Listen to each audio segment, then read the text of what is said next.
Okay. We are now joined by the 2025 NASCAR Craftsman Truck Series champion, Corey Heim. We will get right to questions for Corey. If you have one, please raise your hand and we'll get you a mic. We'll start up here with Reed. Reed Spencer with the NASCAR Wire. Congratulations. You referred to it in Victory Lane, but over the last few weeks, you may not have been the affable Corey that we all know. Basically saying that you had a lot of pressure on you, that you felt great relief at winning this.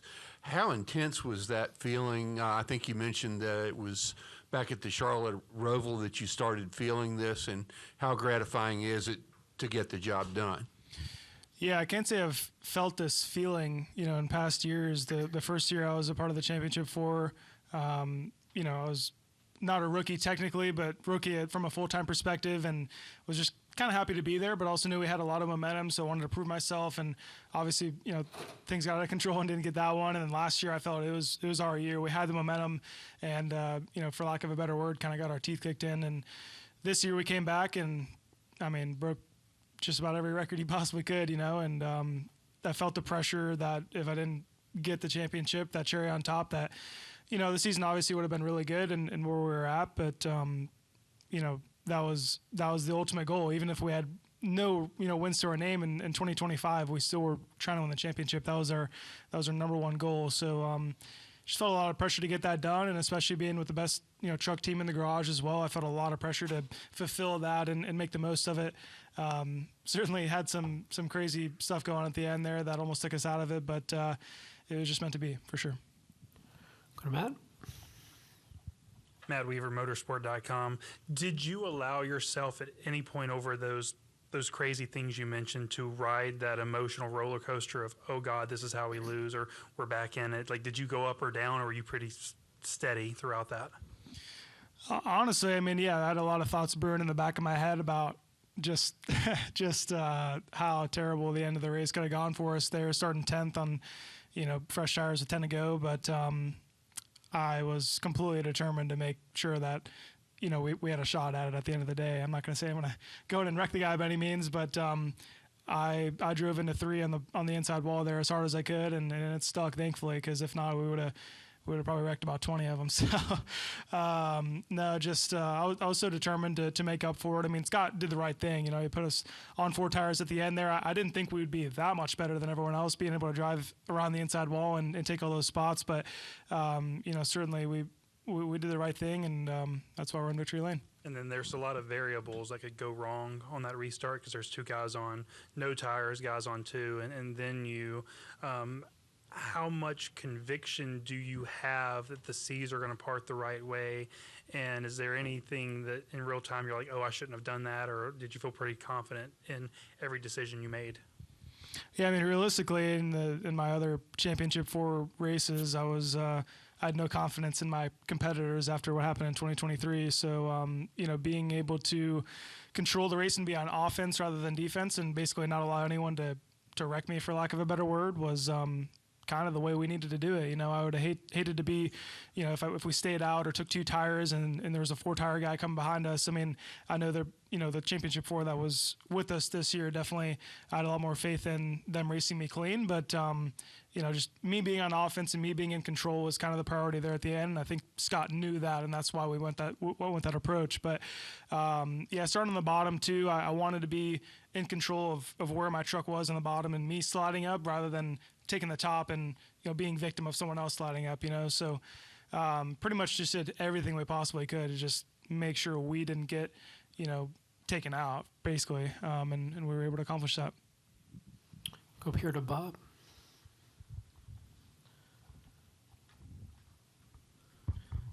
Bob Hockris, Fox Sports. When you did take 4 tires, there was some chatter. Oh, did he lay back? Did he not lay back? Can you kind of take me through your mindset of, okay, trying to, do everything you can to get all you can so early in there, and just trying to judge, okay, how far back can I be and to get the run that you did on that restart? Yeah, people are going to talk about anything that they possibly can to put a asterisk on it, right? we kind of kicked their ass this year, and we put ourselves in position. And I did everything it took to be in the right spot at the right time. When you got a guy that stayed out on 50 lap tires and you put him on the front row, if you don't give yourself a gap, then you're screwed. Right. I mean, if I start on the guy's bumper, I know how much NASCAR, we talk about in the driver meetings all the time, how much you can get away with. And I didn't abuse that. I listened to them, and I did everything I could to put myself in position to win the race. And how does somebody lead a lap in every race in a season? Cross the start finish line first as the leader. Well, what I'm kidding. No, I mean, I certainly just from the very beginning, like, I was honestly surprised that we were able to get through Daytona and Atlanta as well as we did. And I think somehow we were able to lead a lap at Daytona. I don't know at what point, but to bring the best equipment every single week is a feat that's maybe overlooked. I mean, I know a lot of people are talking about us statistically, how good we are, but just we were so good every single week, and it truly takes a team from top to bottom. And everyone at Tricon Garage, everyone on this 11 crew specifically, and Toyota, all the support from them, just it really takes an organization, a team, a manufacturer. You don't see it every day where we can just consistently bring cutting edge speed every week, and we haven't had that in years past. You know, we've been good at the intermediates, we've been good at road courses, but we were able to just put everything together this year and bring our best. So that's a phenomenal feeling for me. Come up here to Jonathan. Jonathan Field, the Racing Experts. I want to take you back 2020, Kansas, ARCA, you know, that first win, everything. Put yourself in those shoes, kind of remember back to then. Now kind of back to today. You know, what has the journey been like, kind of going from sort of like, you know, who's Heim? Who's this guy? To now, like, everything that's happened this year and just where you are in your career right now. Yeah, no, it's a surreal feeling. You know, I came from 2019. I ran a part-time schedule with a different team and had a pretty lackluster year. You know, my dad's investing pretty much every dime he's got into my racing career, hoping I can, latch onto a manufacturer and get some support there to allow me to full-time race. And took a chance to go to Venturini Motorsports in 2020 and run a 7-race schedule and did some late models on the side, but. Typically, if you're running 7 ARCA races, you're not really in a running to be in a full-time truck at some point. It was kind of the breaking point for me, honestly, and I was able to win Kansas as I think it was my last race of the year, get a full-time opportunity with Venturini and Toyota the next year and go out and have a really good year and set myself up for, success going forward. And, little by little, I kind of just kept faith in Toyota and what they had planned for me. And I've always felt like I've been put in a really good position at all times. So kept faith in that and kept faith in Tricon Garage. Everyone was kind of unsure of where we would land from them moving from David Gilliland racing at the time. And I'm just so glad that I stayed committed and stayed loyal to those people that put me in that place at the right time. And just to look back at kind of where I was, like you mentioned, it's a pretty surreal thing. I mean, if you told myself in 2020 where I'd be in 2025, I probably wouldn't believe you. So definitely a pretty surreal feeling for sure. Go over here to Wolfgang. Wolfgang Monzer from Germany, Rennsport Press Agency. Corey, first of all, congratulations. Honestly, I was a little bit confused what you said to the interviewer after the race. If I understood it correctly, you were not happy with the car after qualifying and practice. What kind of improvements were done for the race? I mean, the car was so dominant at the race. Yeah, really, after practice, I mean, we've been so good the last 8 or 9 weekends that, we were good in practice. I mean, we were good, but we've been great the last 8 or 9 weeks. So to bring a truck that we've had weeks to work on and just didn't quite hit it where we needed it to between practice and qualifying was a little disappointing. We knew we had the speed to get it done still when you look at the lap crafts and everything, but we fought handling more than anything. The speed was there, the handling was not, but we've had both, for a long time now, consecutively on weekends. So the fact that we were able to, kind of put everything together and make sure that we were able to get both handling and speed in the truck for tonight, and understanding how the weather was going to change, how the grip levels were going to change as the sun went down. We practiced in the daytime. So be able to tie that all together. I was definitely stressing about it a little bit, but at the end of the day, we got one of the best crew chiefs to ever do it up on the box, Scott Sabadelli. So he did everything he knew to do, and all of his experience kind of paid off there for his adjustments for the race. So very grateful for him and really everyone on the 11 team. We'll go to Davey. Davey Siegel with Sirius XM. So when you're 7 wide, as low as you can go pretty much, in that moment, you're probably thinking you're in an okay spot. But backing up a little bit, I was scanning you, and you were talking to your spotter, basically saying, I can't really see anything in front of me, so coach me, tell me where to go, what to do, all those things, especially with the lane violations on restarts we've seen here in the past. I mean, going into that restart, how optimistic were you that you would be able to gain the ground that you did? Yeah, if I remember correctly, I was more torn because I was 10th, and I thought 5 guys were going to choose the bottom just because you typically would fill both lanes. So I thought, okay, I can be 10th on the outside or 11th on the inside, but I'm pretty sure only 4 guys took the bottom. So I was like, oh, that's a layup. I'm going to go bottom, gain a row, right?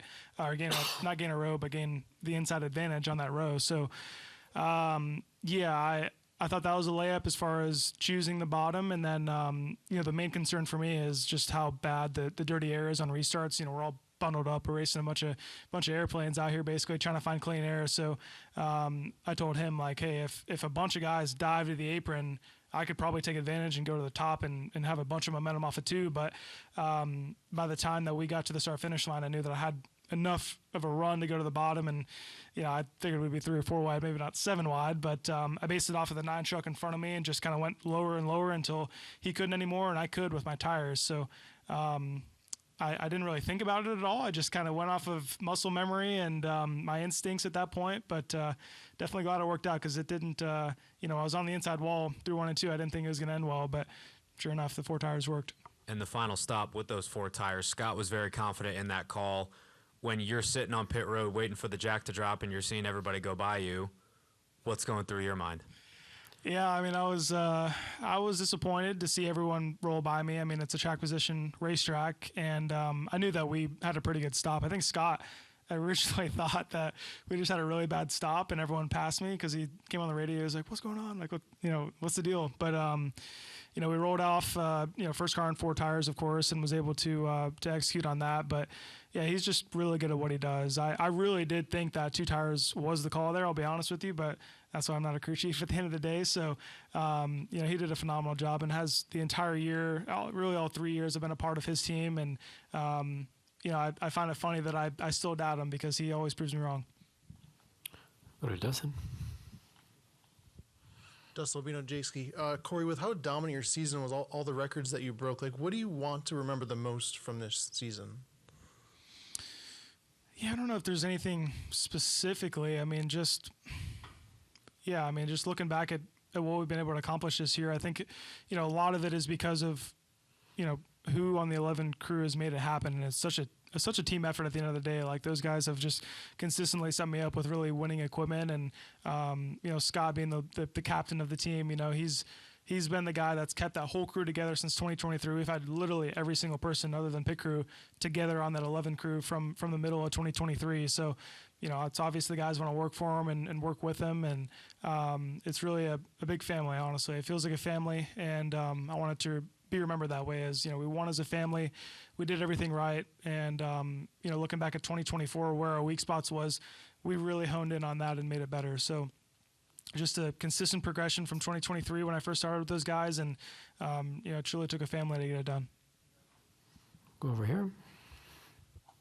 Hey, Corey, Eddie Kalegi, Motorsports Today. Congrats on the championship. 2 quick ones for you. I hate to keep harping on the 7 wide move, but on the end of it, I mean, obviously there's like infinite amounts of space going through 1 and 2, but then it all funnels. And when you're on the bottom lane and you've got to clear up, what's going through your mind at that point as you're trying to just make sure you don't run into anybody and you're able to make it stick? Yeah, I knew if I was going to enter low on the apron like that, I was going to need to shift to 3rd gear. So I grabbed 3rd pretty quick, tried to roll speed, and as soon as I tipped in the throttle, I couldn't believe how much grip I had down there, compared to everyone else. I was just rolling by him. And I didn't really know how many people were on my outside at that point, and I really didn't care. I was just going to commit the throttle, and if someone got in the wall, I really didn't care, honestly. I was just going to keep going because I needed momentum down the backstretch. So, yeah, I mean, as you said, it kind of follows off of 2, and, you know, being from the inside wall all the way back out to the outside wall on exit, I was just kind of hoping that I wasn't 4 or 5 wide and not going to get hooked into the outside wall, you know. So did everything I could to just get pointed straight and not put anyone in a bad spot, and just was able to pull through. I don't know. It's kind of all a blur at this point, to be honest with you. And you talked about the execution from a team standpoint, but for you as a driver, going back to 2023 to now, how do you feel that you have most improved your craft to get to this point?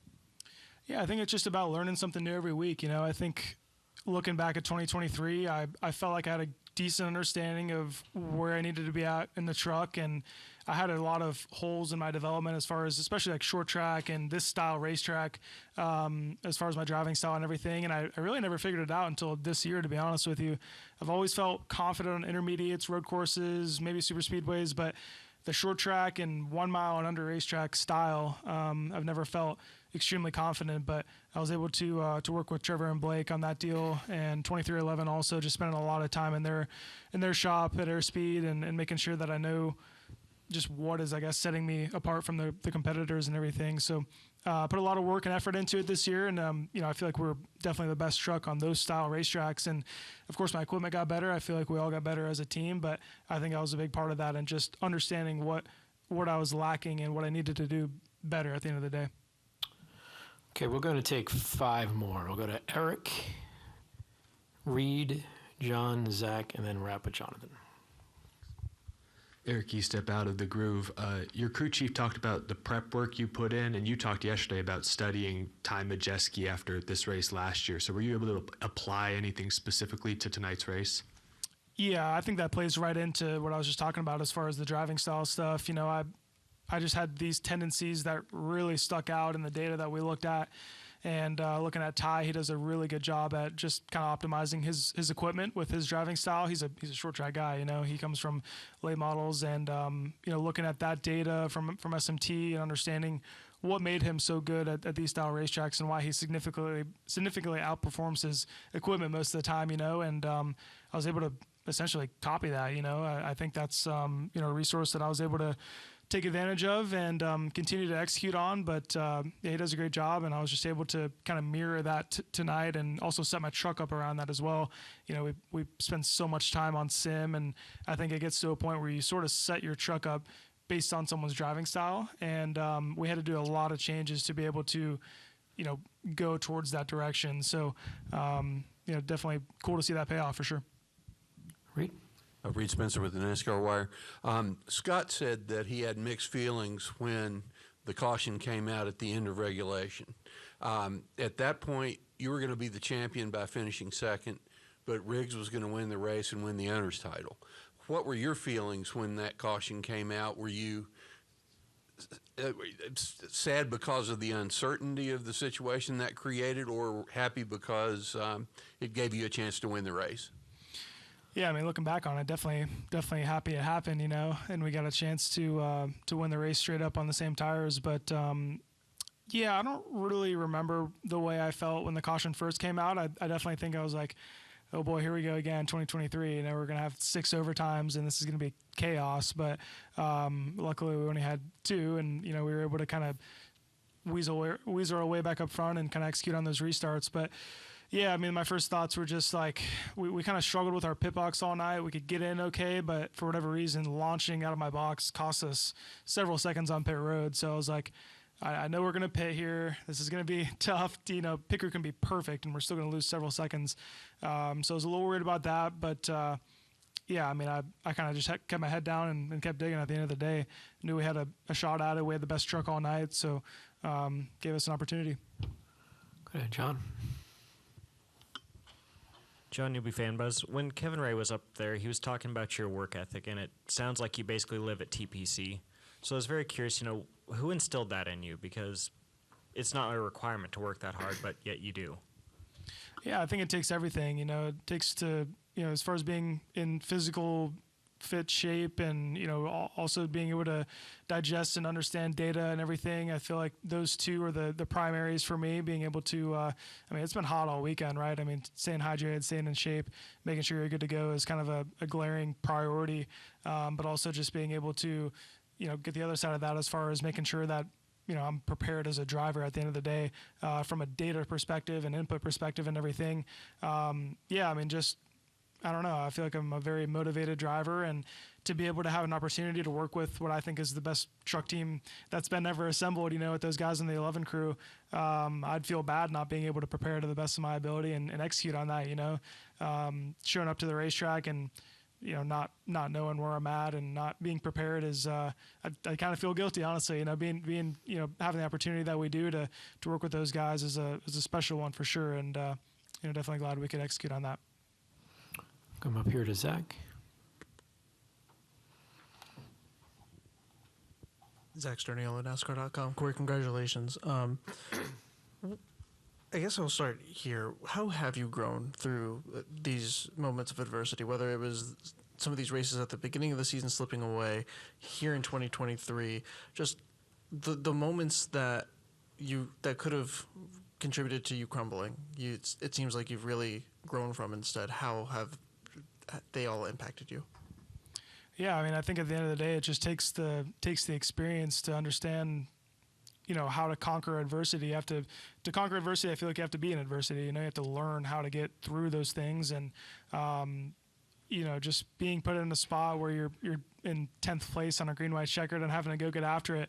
I feel like you've had to be on the losing side of that once or twice to understand how to execute on that and actually win. So I've been on the losing side of it a lot of times in my truck career. I've gotten wiped out. I've wiped people out. It's just, it takes everything to understand, and sometimes you don't like it at the end of the day, but as long as you can grow and learn from it, I think that's the most important part. And I've been able to kind of digest these tough experiences in past championship races, and I feel like I've been able to apply that too at the end of the day.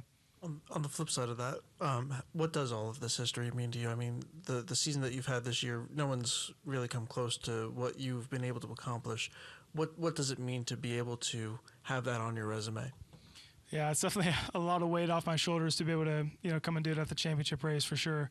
I think everyone has known how good we've been throughout the year and how dominant we've been, how many stage wins and poles, whatever you name it, at the end of the day. And coming into Phoenix, we all knew we were the best team, but anything can happen at the end of the day. So I was very stressed, to be honest. I think everyone that's close to me kind of knows that at this point. But to be able to win and do it for everyone on our crew that's worked so hard those early mornings and late nights. Those guys work their tails off on the 11 crew, and everyone at Tricon and Toyota really that put effort into it. To be able to just see the smiles on their faces after the race, really means the world to me. And we'll wrap with Jonathan in the back. Jonathan Howard on 3 Sports. You've only had 2 DNFs in the last 3 seasons, and you had 0 this year. Where does having 0 DNFs on the season stack among those accolades and records that you've racked up? That it's an impressive stat. Not super high. I think, when you're able to run top 5 and run up front most weeks, I think, at least in my opinion, I feel like I put myself in good positions at the end of the race, and I feel like a lot of the DNFs, maybe not all of them, but most of the DNFs in my career has kind of just been us getting wiped out or caught up in a big wreck or something on a speedway. So, but when you're able to run top 5, you're able to stay out of the mess. I feel like it all starts from normally the teens of where you're running from 11th to 20th. That's where all the big wrecks happen and stuff. So when you're able to stay ahead of that and not be involved in that, and it kind of goes back to just being able to bring cutting edge speed every week and run up front, be out of the mess. I think that speaks volumes of, our race team consistently being able to be up front and out of that. So I guess on the surface, it doesn't mean a lot, but when you start thinking about what it's taken to stay out of the chaos and whatnot, I think it definitely means a lot. And you've had your criticisms of the series, or maybe others in the series in the past, but do you think that the Truck Series is still a good place for young drivers to develop? Yeah, I think the trucks are probably the most similar to Cup cars. I've driven all 3, so from a vehicle perspective, I think it definitely resonates the most when you're trying to develop to be a hopeful Cup driver one day, like myself. and I think Xfinity is great too. I think you're kind of comparing apples to oranges at the same time. You race a lot more in the Xfinity side, and they're definitely a little tougher to drive at the end of the day. But when you want to go cup racing, you got to come to truck. So, it's an important stepping stool for kids, and I think it's definitely healthy. And we've definitely cleaned a lot up in the last couple of years. So glad to be a part of it. Well, Corey, congratulations, and thanks for all the time. Enjoy the off season.